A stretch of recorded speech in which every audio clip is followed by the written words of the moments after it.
Nawala naman ang tapang ng isang pasaway na rider matapos na arestuhin ng pulis. Ilang minuto matapos itong sapakin ang isang traffic enforcer na sumita sa kanya nitong Miyerkules sa Novaliches, Quezon City. Ang insidente ay nakuna ng video ng isang netizen at agad nag-viral sa social media.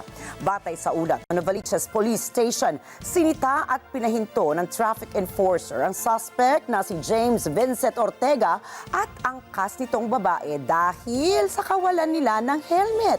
Gayunman, sa halip na magpakumbaba pa ay agad na nagwala ang suspect at iyon, pinagsusuntok ang traffic enforcer. Sa loob ng 3 minuto ay agad na rumisponde ang mga pulis at inaresto ang suspect. Batay naman sa pinakahuling report ng QCPD, sinampahan na ng kasong direct assault, resistance at disobedience si Ortega sa Quezon City Prosecutor's Office.